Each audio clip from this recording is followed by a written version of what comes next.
Why did I make a complaint about one of my foster carers and not know the outcome until now? I say until now, it was like a week ago, but still. I made a complaint about the foster carer who I've read out my foster care diaries, the pill popper. I made the complaint after I stopped living with her, and social services always told me they could never tell me the outcome. So I just thought they hadn't dealt with it, they hadn't taken it seriously. I've just found a document that proves they actually took it seriously. Social services actually did something decent. So I'm going to read out the letter. I'm going to paraphrase because it's just too long. But then I will read out how they dealt with it, because I don't think she's a foster carer anymore. I think my complaint may have got her fired. Here's the letter. And when I say I wrote this letter, I mean my advocate did. And he used to do things like this for me because I wasn't particularly coherent back then. So for the sake of this video, I'm going to call her what I always call her, which is Catherine. Black marks here are her name that they've already redacted. And that's coffee. To whom it may concern. That's how you know I didn't write this. I would like to lodge a formal complaint about my previous foster carer, Catherine, and have detailed the reasoning for this below. I was living with Catherine for nearly 8 months, and during this time there were a lot of issues I feel I should bring up. The main issue was that Catherine would drink a lot of alcohol every day. It would always be vodka, both in the mornings and in the evenings. After about 4 months of living with her, I brought up how much she drank, as her behaviour changed when she had been drinking. She would be cranky and miserable and fall asleep on the sofa. Catherine said, if I want to drink after a hard day of yoga and seeing my grandson, then I will. I remember that. She also repeated this quote in front of my social worker, blank, the day before I left permanently. I would also like to complain about the fact that in the 8 months I lived there, I only ate the same 4 meals. Pizza, pasta, toast, and microwavable meals. If you've followed my foster care diaries, you'll know I also ate a lot of chicken. I would buy that myself. She once asked me to write a shopping list so that she could buy me food. I wrote about 30 items on it.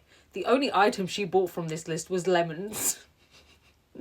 On the 24th of November, around 8 p.m, I was in the bath. After about an hour, the hot water had gotten cold, so I poured more hot water into it. A minute later, Catherine started banging on the door, shouting at me to turn the water off. I told her I turned the hot water on because the bath was too cold. And she said, I can't use the hot water to wash the dishes, you stupid.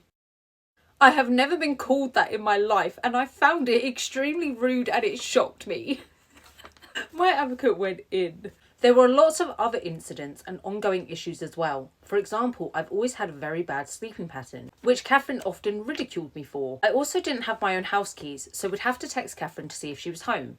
She would never reply, so I was always locked out, and officials knew about this. In addition, she always had her boyfriend over, and I'd often hear them having sex. I was not close enough to Catherine to feel I was able to talk about this with her. The man would regularly stay overnight, and I had to go and stay in my room when they were in the living room. The man made me very uncomfortable and would often leer at me. Catherine never seemed to care about me and seemed happiest when I'd inform her I was going out. It made my time in this foster placement very tense, and I found it very upsetting that someone whose job it is to look after and care for young people and provide them with a happy family-like environment made me feel so unwanted and rejected, and my time there so very miserable. Signed, Lauren. Now we get on to the most interesting document. Down here it says page 4 of 5, so I need to go through my records to find the other pages, but this one pretty much gives me all the information we need. Comment if you want to see it. So here's the response to my complaint. This response was never sent to me. This is just how they obviously dealt with it once I gave my complaint. Blank advised that blank was told the fostering panel date set for the 20th of February would be deferred while an allegation about Catherine was being investigated. He will be reporting back to his manager blank to discuss the minutes from the meeting, and blank will make a decision about whether or not to proceed with blank's assessment. I think that's Catherine's name. Blank, I'm just going to call this person Rachel because this person keeps getting mentioned but their name is blanked out. Rachel noted that there had already been concerns about Catherine's nurturing ability. Although clearly she had had some very good placements in her fostering history, Lauren's room was always seen in an unacceptable condition, and we are concerned about the way she dealt with Lauren's kitten. Part 3, I'm going to talk about the kitten. I forgot about the kitten. Part 3, I'm going to tell you about the kitten. Oh my god. Rachel also noticed that annual reviews for Catherine in 2011 and 2012 referred to Catherine stating she needed quiet time as she had a fear of suffering burnout, and asked for a recommendation that she needed children who would provide less challenging in the placement.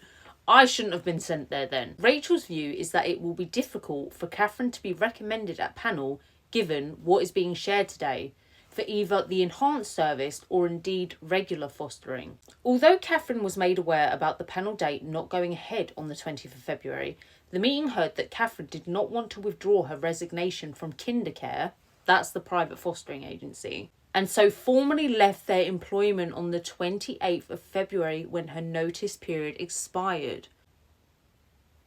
So she quit. Should Catherine wish in the future to foster for KinderCare, she would need to apply as any other person wishing to join their organisation. I need to find the other pages because I know I've seen them.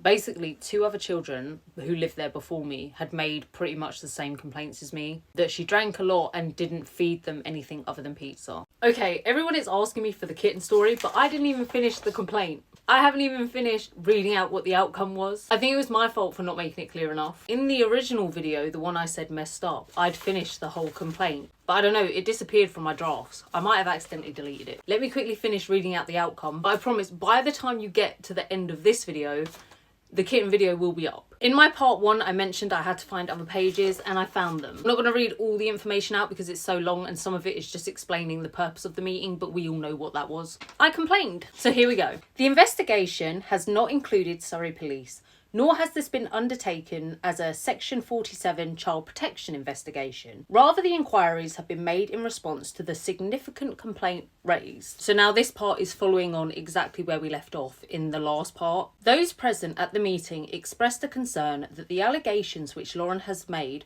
resonated very closely with those made in August 2010. So 2 other children, I believe 2 children were living in her care in 2010. They made the exact same complaints as me. I began living with this woman in April 2011.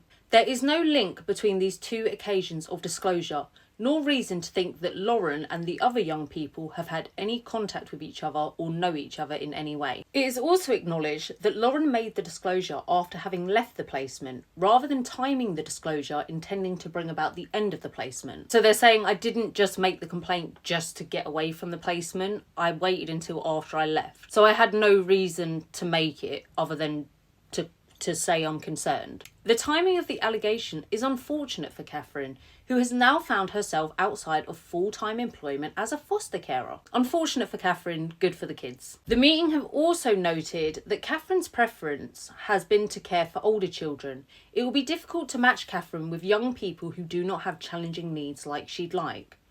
Rachel noted it will be difficult to have confidence in Catherine's ability as a foster carer, given the 2 allegations, a view which was shared by those present. So that's amazing. They were actually taking it seriously and taking on board what the other children said. The meeting concluded with a discussion about the veracity of the allegation. There is no evidence to suggest that the allegation was deliberately invented.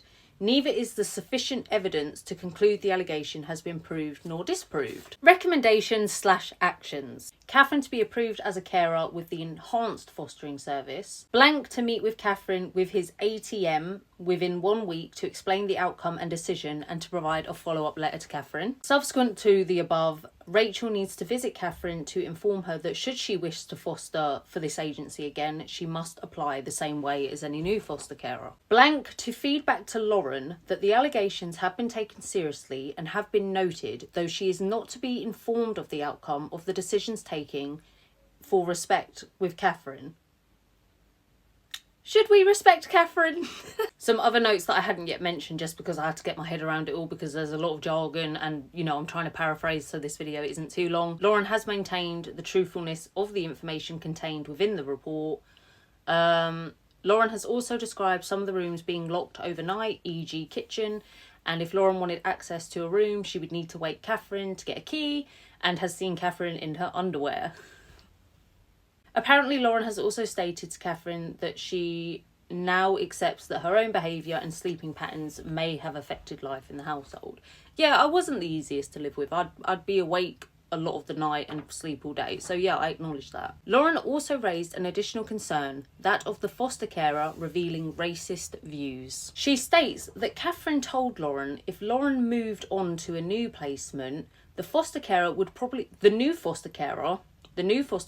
probably be a black foster carer who would hit her. Before Catherine, I'd already had 3 black foster carers. They weren't great, but neither were the white foster carers. None of them were that great. Lauren stated that Catherine's own daughter misused heroin, and some people involved in this were black, according to Catherine, which is where Lauren believes Catherine's racist views come from. Because yeah, her daughter used to be a proper heroin addict. And Catherine would always bang on about the fact that the people who got her daughter into heroin were black, so all black people must be evil. Stupid cow. Currently, Lauren is settled in her new placement and her mood is generally improved. Lauren has told her social worker that all she wants is her complaint noted so that it is on file to help future children. Yeah! Catherine denies that, whoever the man was, his name's not even down. Catherine denies the man ever staying over at the house, and Catherine also denies being in a relationship with this man and having sexual relations with him. Catherine has stated he is a friend who she sees 2 to 3 times per week for meals and that this is strictly platonic. Okay. Catherine denies the allegation of unhealthy and repetitive meals being provided and says that she provided a variety of meals and a healthy diet. Lauren would sometimes choose not to eat something she had made and would also eat at very unusual times, e.g. eggs and bacon in the middle of the night. Well, I thought it was chicken. Whenever I've read out the foster care diaries, she always talks about how I eat chicken at night. That was true.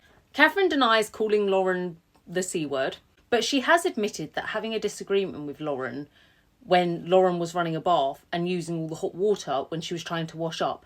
However, Catherine states that it was Lauren who told her to F off. I don't remember doing that. I might have after she called me the C word.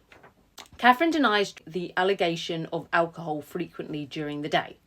Catherine states that she will have a vodka and cranberry juice or white wine spritzer of an evening, but not every evening. Catherine noted that she was healthy, had lost weight recently and was going to swimming and to yoga, and her medicals for fostering panels had been fine. Rachel has checked this, which is correct, though the meeting noted that the medicals would largely be based on Catherine's own self-reporting. So yeah, Catherine can say, I'm healthy, I don't drink alcohol. Anyway, that's the last of the outcome. It's been really fun reading this. I'm so glad social services dealt with it. What I've realised, this is what's funny though, they redact names. Right? They redact names, including Catherine's own name. Obviously, Catherine is a fake name I've made up anyway. But on some pages they don't, and on one of the pages is Catherine's birthday. Her birthday's 1947, which means she's currently 76. So the chances of her fostering, even if she had reapplied to be a foster carer, she's probably not a foster carer anymore. She might be dead. I can't imagine living until 76. It would be nice, but I can't actually imagine that I will. Catherine might not even be alive anymore. Yeah, she's probably not a foster carer because she's too old, or, you know, if she's dead, you can't foster when you're dead. Do you know what I mean? Anyway, the kitten video is now up, so go and watch it. I completely forgot this ever happened. The kitten. Basically, one day, so I'm living with Catherine. One day, I'm just sitting in my room, scrolling through my phone. This was back when people only used Facebook. Instagram, Snapchat, TikTok, all of that weren't a thing. It was purely Facebook. I'm scrolling around on Facebook and I see these kittens on my newsfeed. So I scrolled back up real quick. Basically, my friend had posted a status saying that his friend was selling these kittens. And if there was anyone out there that wanted to buy them, they could. I really wanted a kitten. I really wanted a pet. I wanted something to love and to love me. So I waited till Catherine was good and drunk, went into the living room and made a whole speech to Catherine about why we should get a kitten. I tried everything. I said, I'll look after it. I'll pay for all the food. I will do everything for this cat. I will love it. I'll take good care of it. I was begging. She still said no. So I bought the kitten anyway. Because I was a dickhead. I know it was wrong. I know, listen, I know. If a foster carer says you can't have a pet and you, the child, go out and buy one anyway, like, I know I was in the wrong, okay? I know. I just wanted a little kitten. I just wanted something to love and to cuddle and to hold me at night. Anyway, so yeah, I leave Epsom. I go and meet this girl at East Croydon. I buy this kitten. This girl had given it to me in a shoebox with like loads of holes in it, so I was eager to get home. I get on the bus with this kitten in this box. I sneak back into the placement, which wasn't hard because Catherine was passed out drunk. Oh, and before I got home, I made a stop at Pets at Home. I bought a litter tray, I bought toys, I bought cat milk, I bought everything a cat could need. Put everything in my room, and then I let the cat out and we bond. It was the most beautiful kitten in the whole world. It was plain black, but it was so furry. It was a long-haired kitten, and I named her Kiki. Obviously, I know I'm gonna have to keep Kiki hidden. This is how stupid 16-year-old me was.